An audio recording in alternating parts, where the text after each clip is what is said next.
día de hoy tenemos una velada en la cual nos sentimos muy afortunados de recibir a uno de los rabinos más importantes a nivel mundial. Además de ser rabino, es juez en la corte jurídica más importante de Israel y además es un rabino que como hobby le gusta visitar el mundo.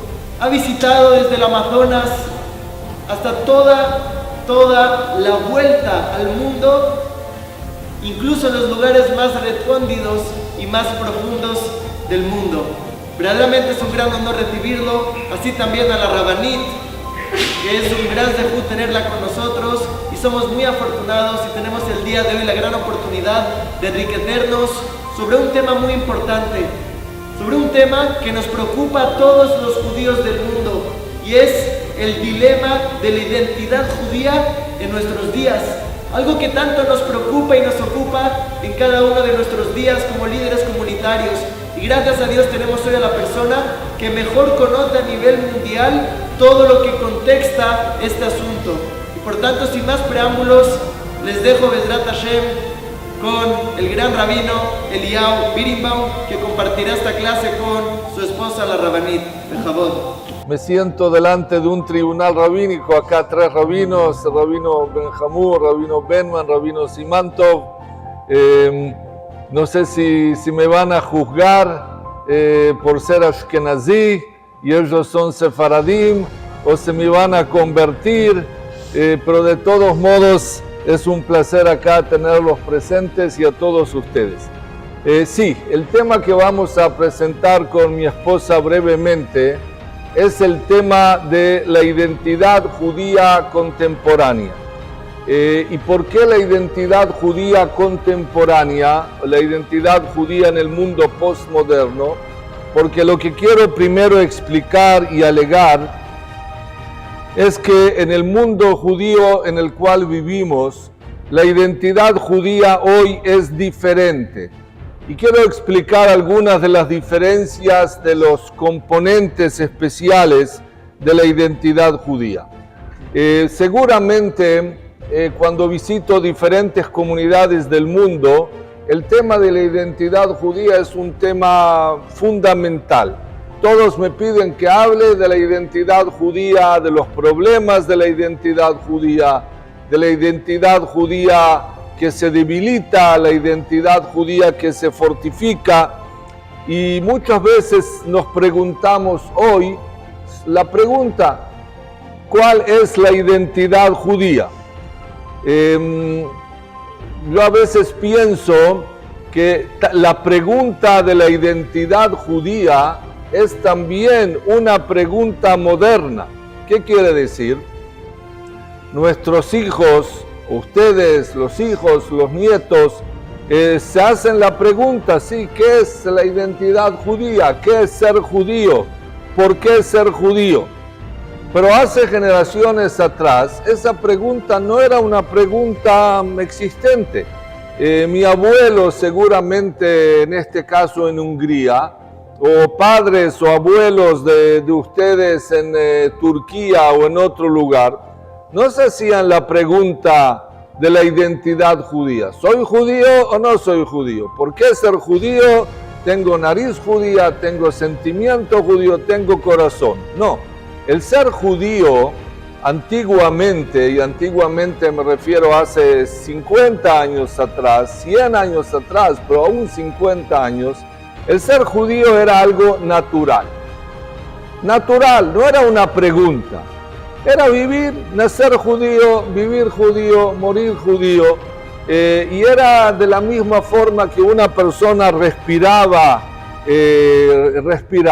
entonces también tenía claridad acerca de la pregunta de su identidad judía. Hoy en día, el primer punto que quiero alegar es que la identidad judía no es algo natural.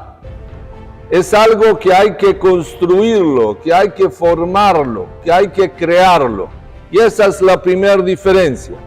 La pregunta es, o va a ser, a pesar de que claro no vamos a tener tiempo de analizar todas las preguntas, pero la pregunta es si tenemos claro que hoy en día la identidad judía no es natural y hay que construirla, porque eso cambia totalmente la forma de educar a nuestras familias, a nuestros jóvenes, de qué forma se ve la identidad judía.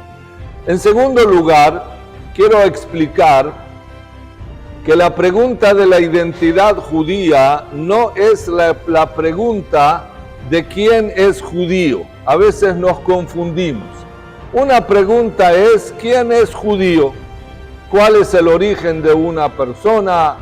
Si su familia es familia judía, si la persona se convirtió. Esa es la pregunta acerca de quién es judío. Pero quién es judío, que es algo genético o de acercamiento al judaísmo, no tiene que ver con la pregunta de la identidad judía. La identidad es algo psicológico, es algo espiritual, es algo emocional. ¿Y por qué digo esto? Porque hoy en día nuevamente vivimos en un mundo que hay personas que son judíos genéticos, pero no tienen identidad judía. Y hay personas que no son judíos genéticos, quiero decir, de nacimiento judío, de madre de familia judía, pero tienen identidad judía. Entonces ya empieza acá el balagán, el desorden, vamos a decir, que quiero tratar de exponerles esta noche. La complejidad de la identidad judía. Si hoy en día fuera tan simple tener identidad judía como lo tenía mi abuelo, entonces no tendría que molestarlos para que estén acá esta noche y escuchen la conferencia.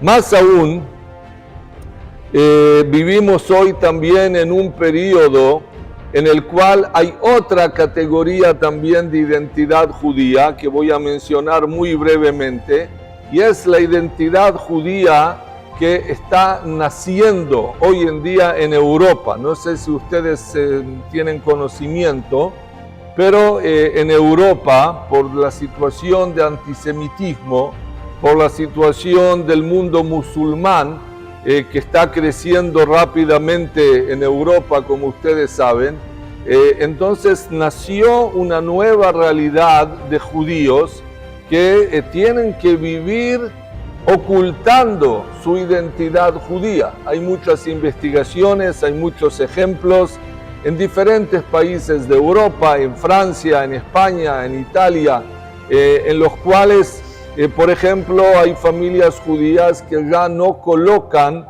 la mezuzá en la puerta de la casa. ¿Por qué? Porque tienen miedo del antisemitismo que está creciendo. El país en el cual el antisemitismo crece más rápido en Europa es Inglaterra, y luego Francia, y luego España. Entonces, en los diferentes países hay judíos que están volviendo casi a la situación que había en España hace 500 años atrás, que los marranos tenían que vivir con una identidad judía oculta. Y hoy está sucediendo algo similar. No tengo que ir en realidad tampoco tan lejos a Europa. Hay investigaciones que está sucediendo algo similar también en las universidades de Estados Unidos. No sé si tienen acá jóvenes familiares que estudian en universidades en Estados Unidos. En Estados Unidos, que también el antisemitismo está creciendo en forma muy importante, en centenares de porcentajes en comparación a lo que había antes, pero también está el movimiento, el BDS y otros movimientos. Tenemos acá al cónsul del Estado de Israel, que conoce indudablemente el tema mejor que yo, pero lo que sucede es que los movimientos anti-israelíes, anti-sionistas que hay en las universidades, en realidad generan temor también en los jóvenes judíos que estudian. Y muchas veces los jóvenes judíos hoy en día, 2023, tienen que vivir una identidad judía oculta. Y esa es otra realidad en la que estamos viviendo también en el mundo moderno. Un punto adicional que quiero agregar primero a la introducción de las características de la identidad judía moderna es el siguiente. Ustedes saben que se habla mucho en el mundo judío de asimilación, ¿verdad? Asimilación. Decimos que el problema del mundo judío es la asimilación. La asimilación, según el diccionario, es la pérdida de valores propios y la adopción de valores, de otros valores. Esa es la asimilación. O sea, si una persona asume otros valores, eso está muy bien, pero cuando una persona se asimila a otros valores o a otra religión o a otra identidad y pierde sus propios valores, su propia identidad, es en realidad que se está asimilando. Esa es la definición oficial de asimilación, pérdida de los valores propios por asimilar otros valores. Hoy en día a veces nos confundimos, porque ustedes saben que hablamos de asimilación y hablamos también de casamientos mixtos. O sea, cuando hay una situación en la cual una persona judía, hombre o mujer, en realidad contrae matrimonio con una persona que no es una persona que tiene los mismos valores, la misma religión, entonces decimos, bueno, esa persona se está asimilando. Y yo quiero decir de que no es así. O sea, quiero explicar la diferencia entre dos términos que utilizamos muchas veces y nos confundimos. El primer término es asimilación y el segundo término es casamientos mixtos. No es lo mismo. ¿A qué me refiero? Una persona puede casarse, un judío con una persona judía, judío con judía. Ok, perfecto. Pero esa pareja judía se va a vivir a la India y se asimila a la religión hindú y practica diferentes filosofías budistas y pierde su propia identidad. Entonces, esa pareja es una pareja judía, pero se asimila, pierde su identidad judía. Los estoy confundiendo, como dije antes, esa es la labor de los rabinos, confundir al público. Al final lo voy a lograr. Y hay a veces una situación opuesta. Hay personas que se casa una persona judía con una persona no judía, o sea, es un casamiento mixto, pero no se asimila, no pierde su identidad. Continúa participando en la sinagoga, hace kiddush todos los viernes, viene en las festividades, lee libros de judaísmo. Entonces quiere decir que a veces confundimos esos dos términos. Asimilación y casamientos mixtos no son términos iguales, sino que están vinculados, pero no es lo mismo indudablemente.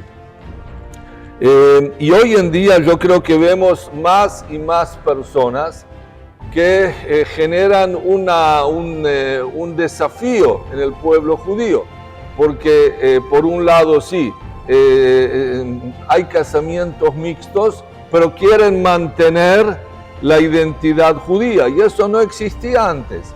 Ustedes conocen todos la famosa obra de teatro o película Violinista sobre el tejado. Entonces, cuando una de las hijas, o más, ya no me acuerdo, de Toibe, lechero, ¿verdad? Cuando una hija se casaba con un no judío, entonces inmediatamente salía de la familia.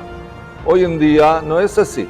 Hoy en día seguimos manteniendo las personas dentro de la familia, dentro de la comunidad, y eso genera una situación que vuelve al punto inicial que les dije anteriormente. Tenemos que construir la identidad judía y no verla como algo totalmente natural.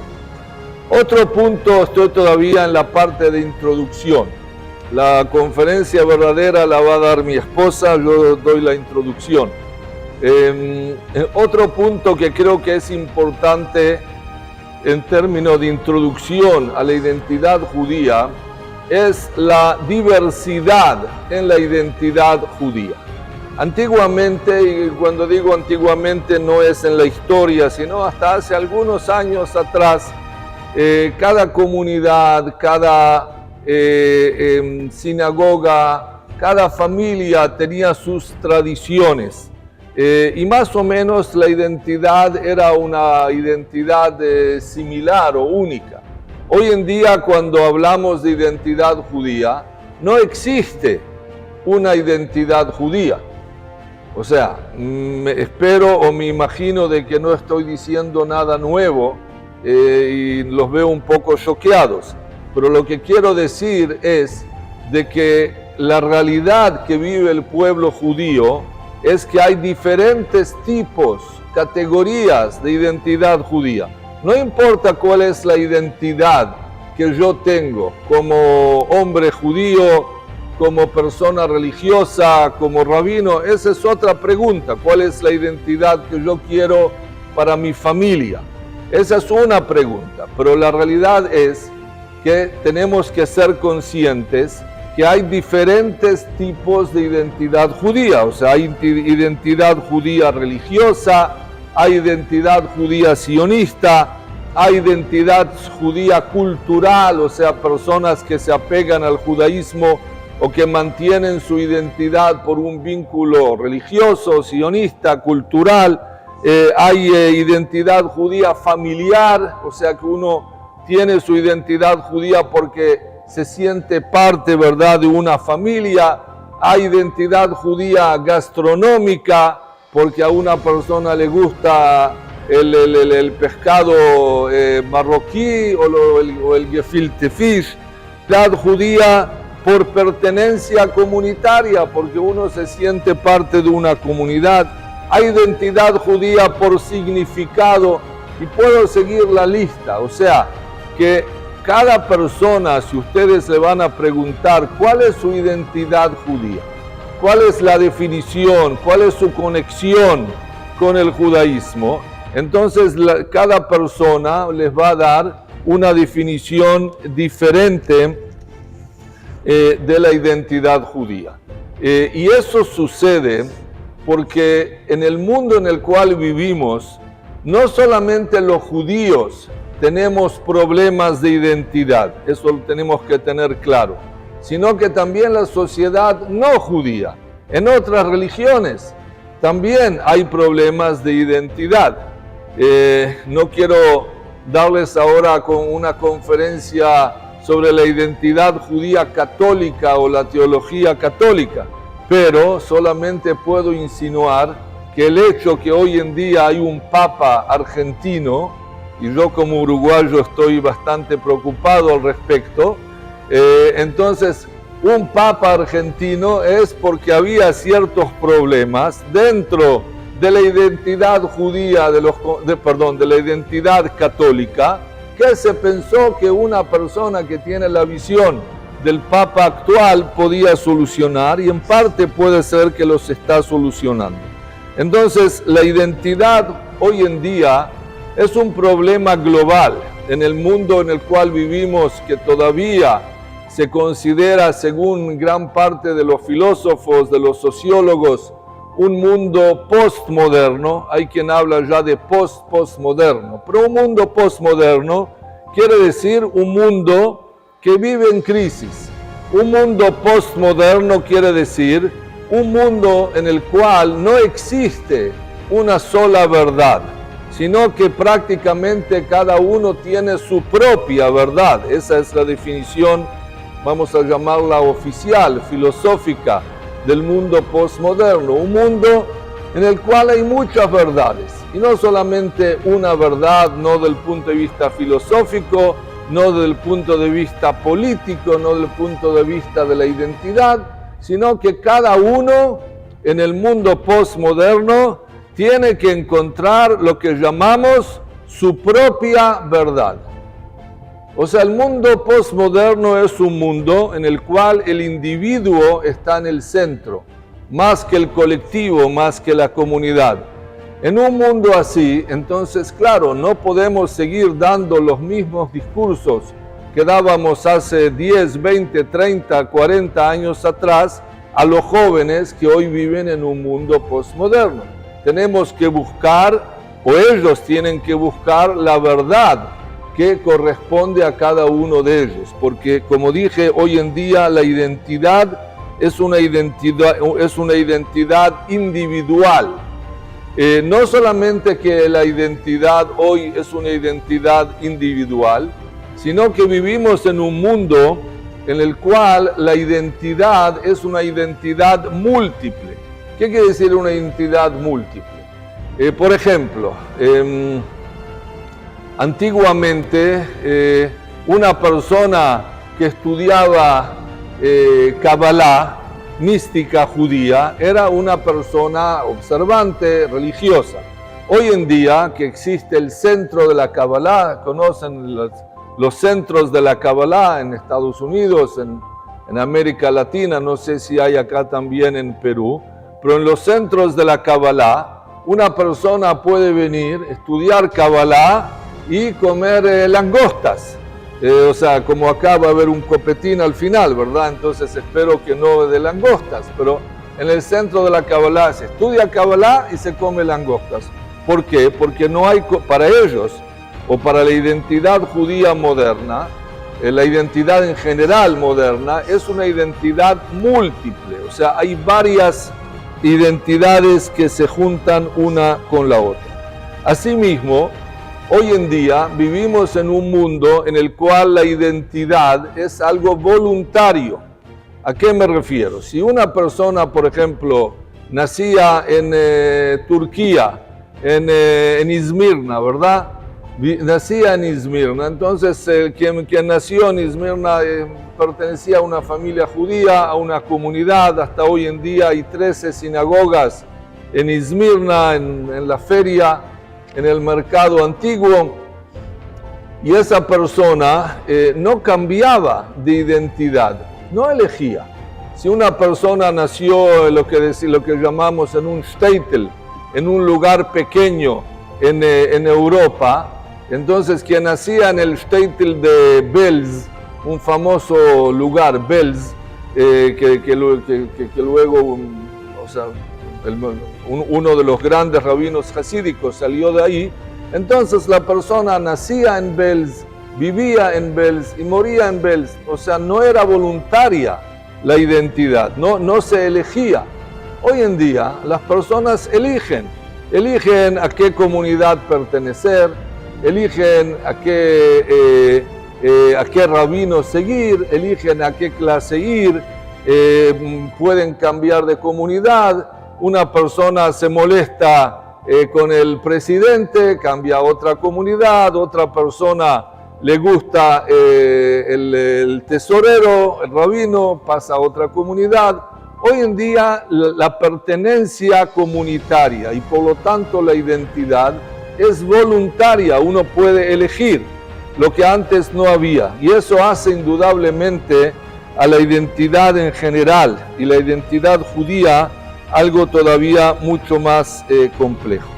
Estas son algunas de las tendencias que existen hoy en el mundo en general, en lo referente a la identidad y a la identidad judía. Esta primera introducción es para nuevamente explicar un poco la complejidad que hay dentro de la pregunta de la identidad judía contemporánea, y le voy a pedir a mi esposa que siga con la segunda parte. Pienso que todos entendimos que identidad judía no se puede transmitir. Cada uno tiene y debe de crear su identidad. Y este es el gran error que hacemos nosotros todos. Queremos transmitir la identidad a nuestros hijos. No. El escritor inglés famoso George Bernard Shaw siempre decía que la vida es una travesía no para encontrar nuestra identidad, sino para crear nuestra identidad.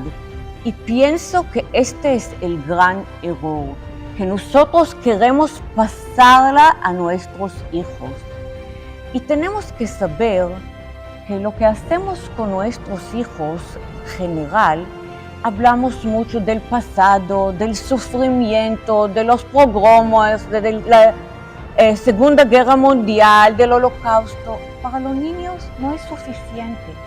Ninguno le gusta tener identidad judía a base de tristeza, de sufrimiento, de cosas difíciles.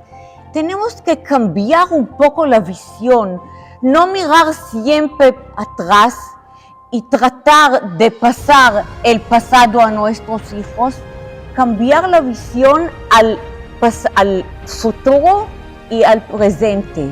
Y este va a ser el gran cambio, porque no podemos siempre hablar de lo que pasó y lo que hubo. Tenemos que pensar de lo que va a pasar, y este es mucho más llamativo a un joven y general, gente de nuestra época. Pienso, de todas las personas que están aquí, si cada uno de nosotros va a hacer un análisis, un proceso personal, cuando él terminó a estudiar judaísmo, en el jardín, en la escuela, cuando tuvo 6 años, cuando tuvo 10 años, vamos a pensar lo que está pasando con nosotros y con nuestros hijos. Nosotros seguimos a estudiar en la universidad, carrera, economía, abogados, doctores, comercios, pero judaísmo lo dejamos ya después de la escuela, del jardín. ¿Cómo se siente una persona que tiene nivel muy alto de estudios general, de judaísmo, sabe tan poco? Este desequilibrio nos hace sentir afuera y no adentro. Ninguno de nosotros le gusta participar, sentir parte y todo si él no entiende y no sabe bastante. Para sentir la identidad judía, debemos seguir desarrollándola. Y yo pienso que en el mundo moderno hay algo que perjudica muchísimo la identidad judía. ¿Saben lo que es? Es la cultura que tiempo es plata. Nosotros, cualquier momento que tenemos, dedicamos para ganar más, para hacer más plata. Y la verdad, para estudiar judaísmo, nunca tenemos tiempo. Nunca damos tiempo de estudiar con tranquilidad. La verdad, en Israel hay algo que los jóvenes viajan mucho a la India, estudian budaísmo y vienen con religiones nuevas y yoga y enseñan qué lindo es encontrar la tranquilidad. Y la verdad, cuando pregunto, ¿tanto tiempo dedicaste a estudiar budaísmo? ¿Cuánto tiempo dedicaste en los últimos años de estudiar judaísmo? La verdad, la respuesta es triste. Porque en general es mucho más llamativo viajar a la India y ver qué lindo y estudiar y entrar en un lugar cerrado y no tener contacto con todo el mundo. Pero judaísmo, la verdad, no nos interesa mucho. Para sentir la identidad hay que vivirla, hay que estudiar. Y la verdad, si pensamos nosotros todos, ¿cuánto tiempo dedicamos a la identidad judía? No pienso que nos sentimos un gran orgullo, lamentablemente. Yo pienso que hay varias dificultades que no nos ayudan a sentir cómodo con nuestras identidades judías. Elie Wiesel siempre decía que el mundo moderno, cualquier judío debe convertirse. ¿Qué quería decir? Si nacimos judíos, ¿por qué tenemos que hacer la conversión? Porque él entendió que para entender lo que es judío, para sentirlo de adentro, hay que hacer proceso poco paralelo de estudio para conversión. Pero hay que hacer proceso, porque hoy ya el mundo no es tradicional y no es religioso, es muy confuso. Entonces, para sentir el judaísmo, debemos estudiar.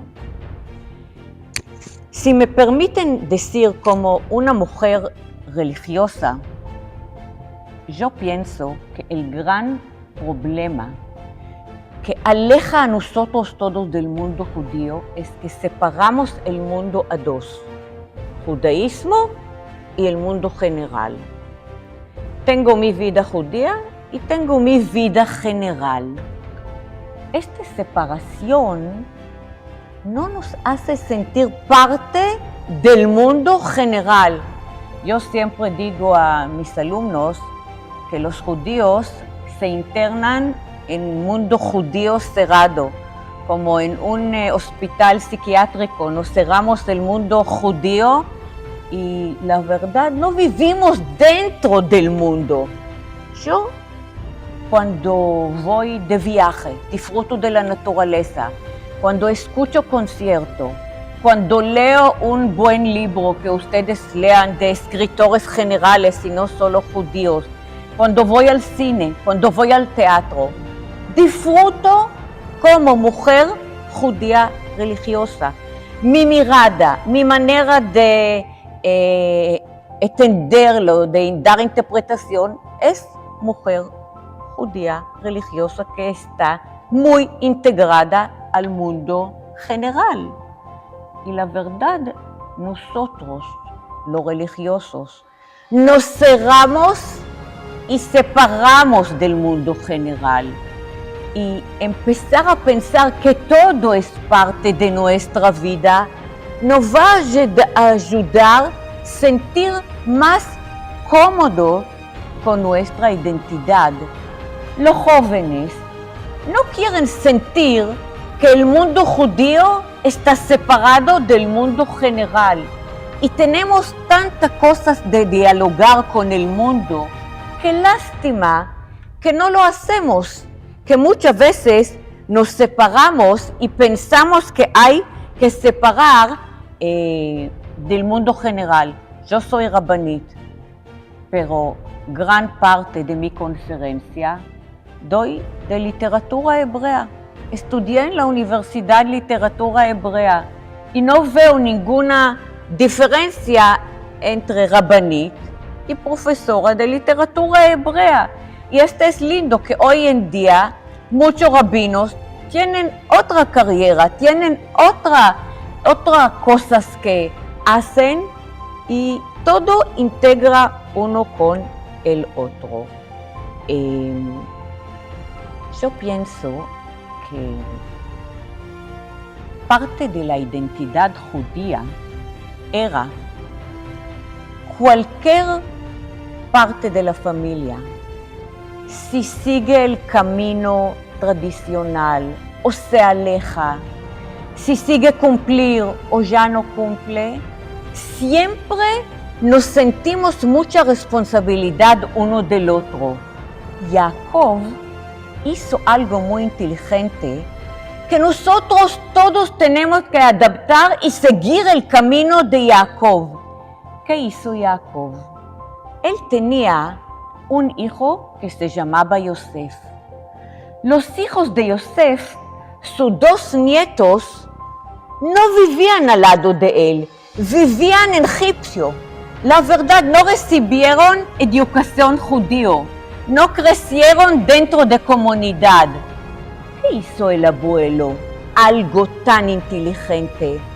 Él llamó a Efraim y Menashe, los dos nietos que crecían en Egipto, que no estaban dentro del mundo judío, y puso estos dos nietos dentro de la tribu de Israel, dentro de todos los tíos, dentro de los hijos de Jacob.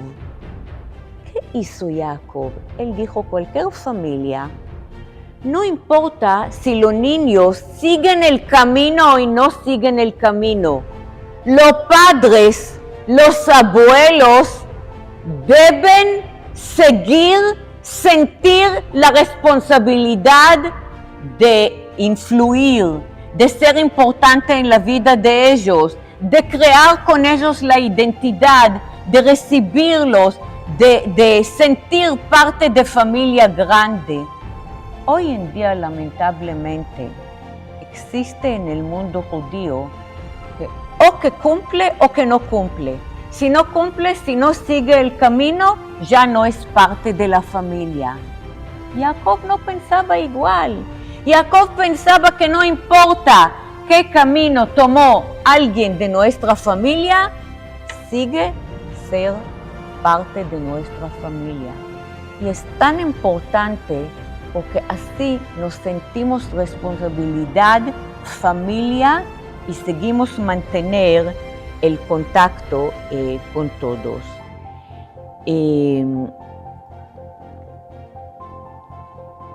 Muy interesante que hay muchos escritores muy famosos que salieron de la Segunda Guerra Mundial del Holocausto. Uno es Primo Levi, sí, conocen un poco los nombres de George Benjamin, Walter Benjamin y todos. Ellos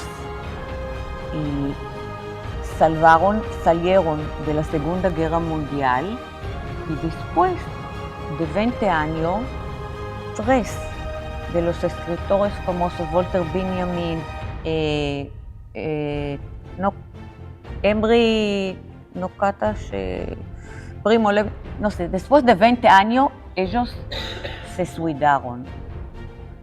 ¿Alguien tiene idea por qué? ¿Cómo puede ser un judío? Estuvo en el Auschwitz, pudo salir, tuvo después familia, ya vivía 20 años después. De repente, 20 años después se suicidó. ¿Alguien tiene idea por qué? ¿Qué le pasó? Se suicidó, perdón. Mi español no es de nivel de mi marido. Yo aprendí español en una manera muy, muy especial. No sé si hay alguien que estudió en la misma manera que yo estudié. ¿Saben por qué? Yo tenía una suegra que no sabía hablar hebreo. Era un buen motivo para estudiar el idioma. Después que el primer año de casamiento ellos hablaron todo el tiempo entre ellos y yo no entendía una palabra, dije que no voy a permitir. Entonces, así aprendí de la vida. No tomé ni una clase. Entonces, también tengo errores, pero tienen que saber que... ¿Por qué se suicidaron? Porque ellos, con todos los dolores y todo de no, también sentían que los judíos nunca van a recibir el lugar que tuvieron antes de la guerra, que ya eran judíos y el mundo. Y eran judíos muy universales, que estaban acostumbrados de estar vinculados de todo, de filosofía, de literatura del mundo, de todo el desarrollo del mundo. Y después de la guerra ya no pudieron recibir este lugar. Pero también nosotros tenemos la culpa, porque ya empezamos con muchos complejos de la diáspora, del antisemitismo, del lugar del judío. Quiero que nosotros todos recordamos que el judaísmo trajo al mundo todo lo que ahora hablan del mundo moderno, Tikkun Olam. Ustedes saben lo que es Tikkun Olam, recuperar el mundo, los derechos de los esclavos, que todos animales y personas deben tener un día de descanso, que la mujer hay que defenderla en el casamiento y debe tener derechos. no se puede llevarla y después despedirla sin algunos derechos. El mundo judío trajo tantas cosas de Tikkun Olam y hoy tenemos complejo con Tikkun Olam. No recordamos que los judíos trajeron al mundo la mayoría de las cosas que hablan hoy. Es increíble. Yo la verdad estoy soñando que seguimos traer cosas de Tikkun Olam. Uno de mis sueños es que para recibir kashrut, que el rabinato de Israel va a dar kashrut no solo cuando van a revisar los productos, la manera que mataron el animal, que el animal es kasher, que también van a agregar si el dueño de este restaurante cumple todos los derechos de los empleados, si él paga lo que hay que pagarlos, si él no aprovecha a los empleados.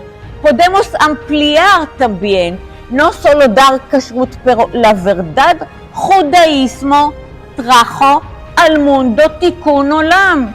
Y nosotros no lo recordamos porque no estudiamos bastante, porque después de estudio sepamos que tenemos que sentir un gran orgullo con toda la manera que nosotros vivimos, que es algo muy especial. Quiero contar a ustedes un breve cuento que escribió un escritor judío muy famoso, se llama Amnon Shamush. Él llegó a Israel de Siria. No sé si ustedes saben, en el Museo en Israel hay un Sefer Torah que lo robaron de Siria y después el gobierno de Israel mandó gente en Argentina que escucharon que el Sefer Torah está allá y lo compraron y lo trajeron al museo en Israel. Este escritor, Amnon Shamush, escribió un libro sobre toda la historia que pasó este Sefer Torah, pero él también escribió un libro sobre su infancia. Él hizo aliyá cuando tuvo 10 años, llegó de Siria. Y yo quiero contar a ustedes el primer cuento que está en este libro. Cuando yo lo leí, me ayudó muchísimo a entender qué es identidad judío. Y Amnon Shamush dijo así: cuando yo llegué a Israel, era justo jueves, en la tarde. Me sentí terrible. Hacía calor increíble.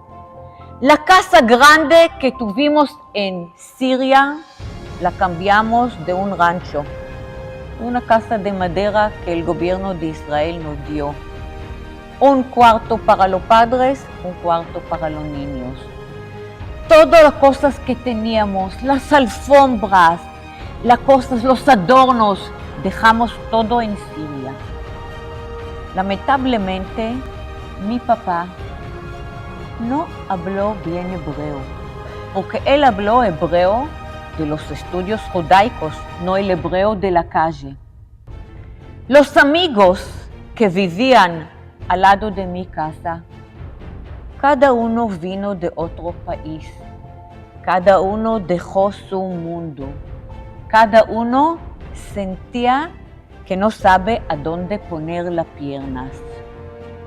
Pasamos la primera Shabbat y domingo mi mamá me dijo que tengo que ir a la escuela.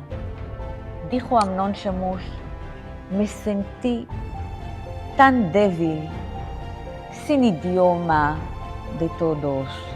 Mi papá perdió su lugar que era tan importante en Siria, y aquí en la sinagoga nadie le llamó, nadie le dio kavod, nadie le subió la Torah. En Siria era una persona importante.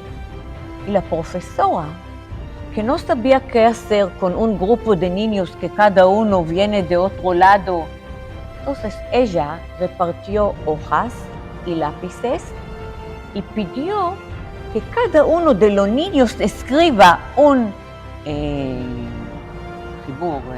redacción, un relato. ¿Qué quiero ser cuando voy a ser grande? Dijo Amnón Shamosh. Todos empezaron a escribir y yo no escribí. Empecé a sentir la rabia, la verdad, el odio. El único que quería hacer es levantarse y dar una buena cachetada a la profesora. Dijo Amnón Shamosh, cuando todos escribieron, yo quería darle una buena paliza. ¡Qué tonta esta profesora! Yo no sé lo que quiero hacer ahora, dentro de los próximos 5 minutos. Y ella me pregunta, ¿qué quiero hacer cuando voy a ser grande? No escribió. Los últimos 5 minutos, después que ya todos empezaron a terminar, él escribió, yo quiero ser un árbol, tener raíces fuertes, que cualquier lluvia y cualquier viento no va a hacer peligro al árbol. Pero el árbol está trancado en el bosque. Él no puede ver la panorama de todo el bosque. Quiero también ser un pájaro, tener alas para poder volar y ver la panorama de todo el bosque. Dijo Amnón Shamosh, quiero tener raíces, pero quiero también tener alas. Yo pienso que el gran problema de nosotros todos es que o que tenemos raíces, o que tenemos alas, o que estamos trancados, o que volamos y no sabemos que podemos tener raíces y alas en el mismo tiempo. Y debemos estudiar para tener raíces y al mismo tiempo también alas. Gracias. Nuestros sabios dicen lo siguiente en el Talmud, que aun si una persona recibió un Sefer Torah de herencia de su familia, tiene que escribir su propio Sefer Torah. Así dicen los sabios textualmente.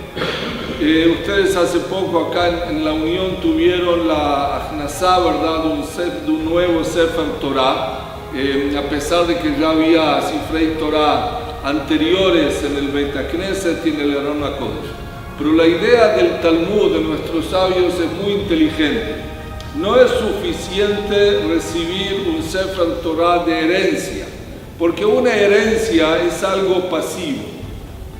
Nuestros sabios dicen de que cada uno de nosotros tiene que escribir un Sefer Torah, porque escribir un Sefer Torah quiere decir ser activos. Como mencionó mi esposa, el estudio de la Torah, eso es ser activo. Y por eso el judaísmo no es un paquete que se transmite de una generación a la otra, un paquete, un delivery que se envía y se pone en la puerta de la casa, sino que cada uno tiene que ser activo, tiene que estudiar su propio judaísmo, tiene que llegar a sus propias conclusiones, a sus propios sentimientos, a formar su propia identidad. Quiere decir, nosotros podemos tener una excelente voluntad de formar la educación de las próximas generaciones, pero si las próximas generaciones no van a asumir esa responsabilidad, ahí la transmisión no tiene mucho efecto, si es que ellos no se transforman. Miren, yo tengo un test que hago alrededor del mundo, y es el siguiente. Cuando visito diferentes grupos de jóvenes, mañana vamos a tener un encuentro con jóvenes también, y no me imagino que voy a hacer en parte el mismo taller. Entonces pido a los jóvenes, a veces a los adultos también, pero pido a los jóvenes que se paren y 2 minutos 120 segundos, den una breve conferencia sobre la pregunta ¿por qué soy judío? ¿Por qué soy judío? 120 segundos, 2 minutos. La experiencia la tuve con miles de jóvenes alrededor del mundo y el resultado es que el 90 a 95% de los jóvenes, me refiero de 15 a 25 años y a veces también otras edades, no logran hablar 2 minutos seguidos sobre la pregunta ¿por qué soy judío? Ahora, puedo hacer la misma pregunta también, ¿por qué soy hombre? ¿Por qué soy mujer? ¿Por qué soy doctor? ¿Por qué? Etcétera, etcétera. Y posiblemente en otros temas personales o profesionales, las personas pueden sí dar un discurso más elocuente de por qué soy hombre o por qué soy doctor o por qué soy X. Y en el tema del judaísmo yo creo que no lo logramos, porque no lo logramos justamente porque la pregunta importante en la identidad judía no es solamente qué transmitimos, sino que las personas en las diferentes edades, cómo conforman su identidad judía. Yo creo que el desafío principal, y para mí prácticamente la solución, a pesar de que no hay soluciones mágicas, pero parte de la solución a los diferentes problemas de la identidad judía que mencionamos esta noche, están en la posibilidad de volver a renovar la pregunta justamente ¿por qué soy judío? Si cada persona, imagínense ustedes 15.700.000 judíos en el mundo, si cada judío se va a hacer la pregunta y va a buscar su propia respuesta, claro, puede ser en la comunidad, puede ser en libros, puede ser en pensamiento, puede ser en grupos de reflexión, puede ser en grupos de estudio de Torá, puede ser en diferentes marcos. Pero si cada uno va a buscar la respuesta a la pregunta ¿por qué soy judío? Entonces primero no tengo la mínima duda de que se van a llegar a respuestas. No tengo duda de que las respuestas, como dije al principio, van a ser diferentes. No podemos esperar que haya una sola respuesta para personas que tienen diferentes opiniones, personas que tienen diferentes raíces, personas que tienen diferentes alas, no puede ser siempre la misma respuesta. Pero yo creo que lo importante es la pregunta y el desafío de buscar y de hacer cuál es realmente ese desafío. Y por eso, y para resumir esta primera parte, yo creo que el desafío de la identidad judía es primero comprender toda la complejidad que mencionamos muy brevemente, pero que la pregunta es nueva, que la pregunta es compleja, y en segundo lugar que tenemos que renovar la pregunta ¿por qué ser judío? Y no lo digo solo en forma teórica, yo creo que cada comunidad lo puede hacer, cada comunidad puede hacer grupos de reflexión, talleres, lecturas de diferentes libros que analizan esa pregunta y durante un mes, un año, hacer un proyecto comunitario, porque la respuesta a la pregunta ¿por qué ser judío en Israel? No es la misma que ¿por qué ser judío en Canadá? La respuesta de ¿por qué ser judío hoy en Polonia o en Alemania después de la Shoah no es la misma de por qué ser judío en Perú? O sea, hay diferentes circunstancias, diferentes orígenes que llevan también a diferentes respuestas. Pero si no nos hacemos la pregunta, no vamos a llegar tampoco a la definición de la identidad judía contemporánea. Estas serán algunas reflexiones y ahora con gusto abrimos a escuchar vuestras opiniones.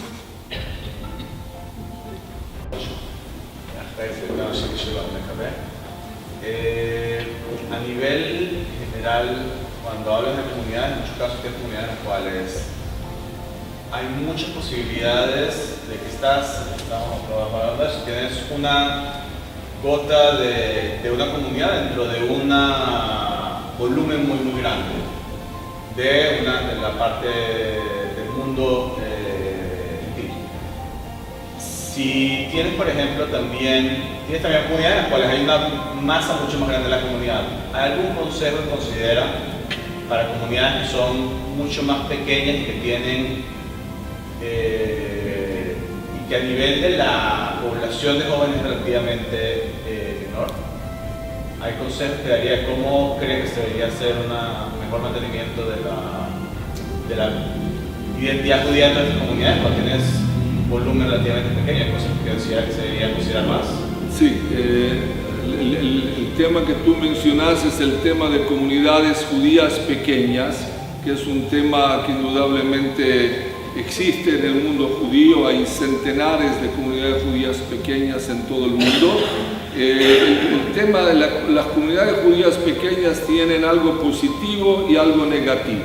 Por un lado tienen algo negativo, que muchas veces no hay lo que llamamos la masa crítica mínima, masa crítica es un término demográfico, sociológico, o sea, no hay la masa crítica mínima para mantener la comunidad. Queremos hacer una cena, no hay suficiente gente. Queremos una clase, no hay suficiente gente. No hay suficiente gente para un minyan. Entonces, ese es un problema de las comunidades pequeñas, sin entrar en números exactos. Por otro lado, lo que tienen de bueno, de positivo las comunidades pequeñas, es que se transforman en una familia. Porque ¿qué es en realidad una comunidad o una familia? Una comunidad es un marco de pertenencia. Cada persona tiene que pertenecer a un marco, sea una comunidad, sea una familia, sea un club deportivo. O sea, el pertenecer es una necesidad. Y pertenecer no importa si uno pertenece a una comunidad de 100 personas o de 1000 personas. Es el mero hecho de ser parte de una comunidad, de una familia. Entonces, cuando una comunidad es pequeña, a veces la gente se siente más en familia, con más pertenencia, y yo creo que eso es algo positivo en las comunidades pequeñas, si se puede enfocar de esa manera. Bueno, en primer lugar, sin duda la problemática de falta de participación es universal, o sea, no es un tema solamente en una comunidad, es algo que sucede en todo el mundo, entonces están en buena compañía, eso por un lado. Por otro lado, si tengo que resumirlo en una frase y vincular mi respuesta a los temas que presentamos esta noche, es: no inviten a los jóvenes, dejen que ellos se autoinviten. O sea, eso es justamente, no escriban, no transmitan, dejen que ellos se organicen, que ellos busquen sus experiencias, que ellos hagan sus estudios. Puede ser, claro, con los rabinos también, pero a veces lo que hacemos es, sí, los invitamos y hacemos una buena publicidad y preparamos un buen sushi, etcétera, etcétera, y los jóvenes no vienen y quedamos decepcionados. Y yo creo que en ese punto tenemos que a veces cambiar el disco y dejar que ellos sean los que organizan sus propios temas en la comunidad. Y de esa forma ellos escriben su propio Sefer Torah, son más activos. Sé que es fácil decirlo y no es fácil cumplirlo, pero lo digo ahora como idea general, no puedo entrar en detalles porque no conozco suficiente. Bueno, yo la verdad me siento muy alegre, una noche especial estar aquí reunidos. Quiero confesar que de la Torah del Rav Eliyahu tuve el mérito de aprender y sigo aprendiendo durante muchos años. En este viaje tuve el gusto de estamos conociendo más de cerca la Rabbanit Renaná, y me permito aquí decir que muchas veces la esposa del rabino automáticamente es la Rabbanit, pero aquí tenemos el Rav Eliyahu como Rav Eliyahu y la Rabbanit Renaná como Rabbanit Renaná, de forma que se complementan independientemente también, cada uno son muy interesantes. su personalidad, un gran Sharkoach, muchas gracias. Un gusto estar aquí con nuestro querido Rav Abraham Ben-Amú, un gran Hazaku Baruch con nuestro querido Rav Chaim Benman, toda la organización, toda la Torah, el cariño día a día que pone. Gracias a todos por participar. Me permito quizá concluir con una pequeña parábola simpática relacionada con el tema de la identidad judía, y se cuenta que una señora que estaba en una fiesta, de repente ve a un hombre, le dice: perdón señor, usted no es judío, no eres Yehudí. Dice: Yehudí, señora, no sé qué es eso. Ah, bueno. A los 10 minutos: perdón señor, ¿estás seguro usted no es Yehudí? Señora, ya le dije, yo no soy Yehudí, no sé qué me estás hablando. Señor, a los 15 minutos otra vez: pero ¿estás seguro? Quizá usted es Yehudí, alguien en su familia. Señora, ya, déjeme en paz. Oh, qué cosa ya. Ya la cuarta vez, ¿sabes qué, señora? Sí soy eso, sí soy. Es que no parece nada.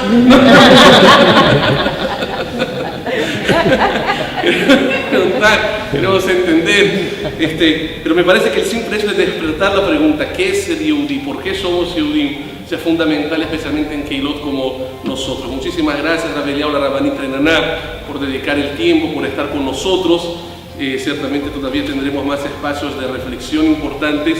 Quiero también mencionar el agradecimiento especial a las directivas que han estado por detrás. Aquí el representante del Comité de Culto de la Unión, nuestro querido Nissim Shotland, ha estado por detrás de la organización, ya que Ashkenazi también del Comité de Culto de la Sefardí, un gran Hazaku Baruch, como se dice en nuestros orígenes, y Sharkoach a todos.